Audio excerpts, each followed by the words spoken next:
This is critical thinking on digestive system anatomy, and here are the questions. This is the first one. The second one, where you have to identify the incorrect statement. And here you have to identify the true statement. So let's go to the first question, which talks of the functions of the mesentery and tells you that it includes all of the following except. So let's look at the statements. The first one is it provides a passageway for the neurovascular bundle, that means nerves and blood vessels and lymphatics. Now this is a true statement, because if you look at the mesentery, and let's say you're looking at so if I draw, let's say that is the a coil of the ileum, a cut section of the ileum or the jejunum, and then here I'm drawing the mesentery. So it goes around, and that's how it comes. So now this double fold of peritoneum is called the mesentery, and it does provide a passageway for blood vessels, nerves and lymphatics, because say a blood vessel is here, this is the artery, this is how a branch of the artery would reach the ileum, and let's say this is a vein up here, this is how the venous drainage would go into this vein, and here we have a nerve coming here, so the nerve will come through this mesentery and go into the plexus present here, and lymphatics, which we usually show in green, will pass out this way and go into another lymph channel. So it does provide a passageway for the neurovascular bundle and lymphatics.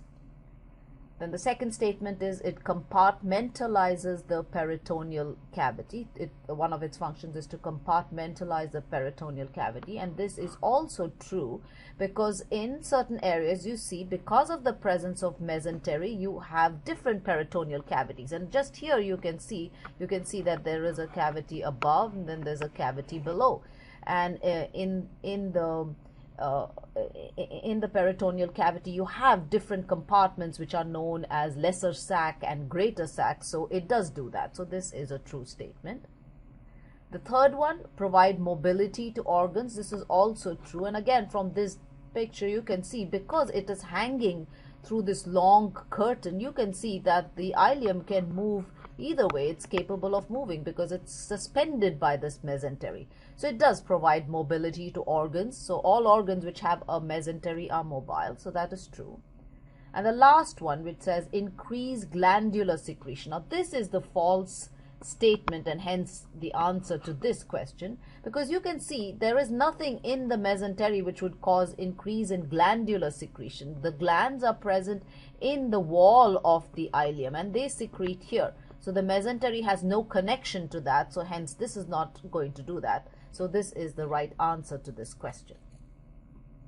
Now let's look at the next question, which asks you to identify the incorrect statement. So let's look at all of them. So the first one says the absorptive area of the small intestine is increased by the presence of plicae circularis and villi. Now this is a true statement, because plicae circularis are macroscopic or gross, or what you can see with the naked eye. So if this is a piece of the small intestine, it is thrown into these permanent folds. So these are permanent folds, and these are known as circular folds, or also called plicae circularis. And if you kind of look at it from the side, you'll see that this is how it is folded up. So this is kind of looking at it from the side. Now look at the surface area, it has increased. If you were to stretch this out, this would be really, really long. So it does, plicae circularis do increase the surface area. How about villi? Villi are microscopic structures which will help to increase the surface area. And again, if we look at this, so if microscopically, let's say we had the epithelium which was just thrown into these simple folds this way, and then we have the epithelium which was thrown in each of those folds in turn, were thrown into these finger-like processes, and then you can see this, so going up into these finger-like processes. So can you see how much more the surface area has increased? So villi are microscopic and plicae circularis are macroscopic, and they both do increase the surface area. So that is a true statement. Let's go to the next one, which says a thrombus in the celiac axis artery will cause ischemia of the stomach, the duodenum, and the jejunum. Now this is false, because the celiac axis artery, or also known as the celiac trunk, supplies the stomach and the first half of the duodenum. So it does not supply the jejunum. So therefore there will not be ischemia of the jejunum. So if you remember, the three ventral arteries of the aorta which supply the entire gut are the celiac axis, the superior mesenteric, and the inferior mesenteric. The celiac axis comes out and supplies the stomach and the first half of the duodenum. So until this point. So until this point is the celiac axis which supplies it. So it gives branches here, it gives branches to the spleen too, and it gives branches to the liver. So all of these are supplied by the celiac axis, and including the pancreas. The pancreas also gets supply from the celiac axis.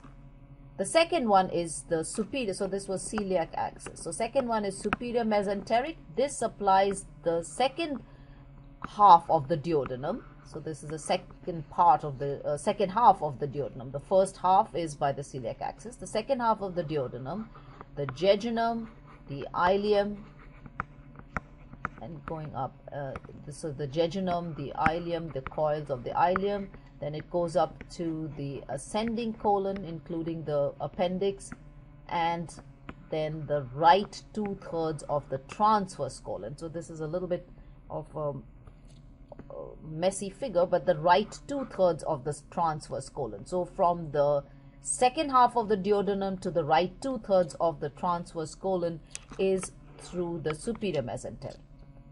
And then the inferior mesenteric supplies the left 1/3 of the transverse colon, the descending colon, the sigmoid colon, the rectum, and down. So that's how this supply is. So therefore, if we erase all this, so therefore a thrombus in the celiac axis will cause ischemia of the stomach and only part of the duodenum, and of course it will not cause ischemia of the jejunum. So this is an incorrect statement. And from the diagram that I showed you just now, you also notice that the duodenum has a dual blood supply. It gets supplied by the celiac axis and the superior mesenteric. And the other one I showed you was the transverse colon. So if you looked at the transverse colon this way, and you saw that the right 2/3 got a supply from the superior mesenteric and the left 1/3 by the inferior mesenteric. So these are the two organs which get a dual blood supply based on their development. So this is the incorrect statement. So this would be the answer to this question. But let's look at the other choices that we have.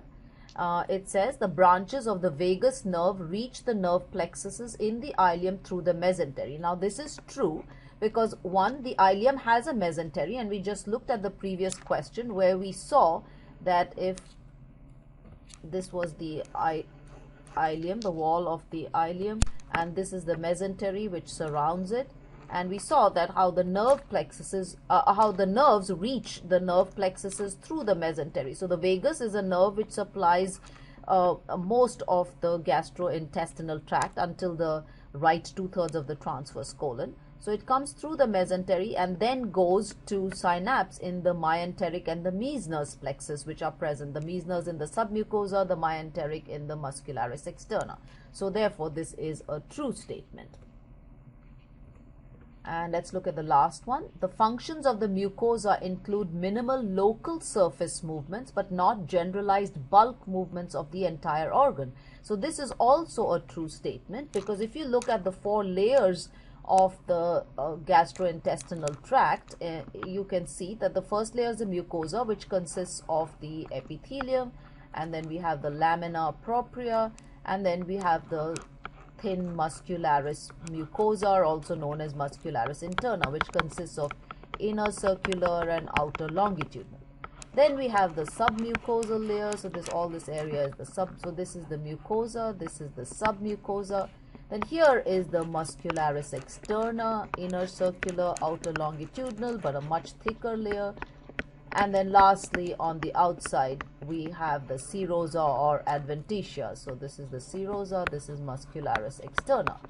Now it says the mucosa includes minimal local surface movements. Those local surface movements are brought about by this muscularis interna, or also known as muscularis mucosa. When this contracts, all that it can do is move this surface. So there, there's a slight rippling action like that.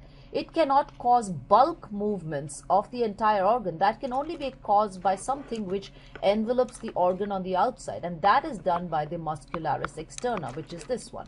So therefore, this statement, what this statement says is true. So the answer in this case would be this one.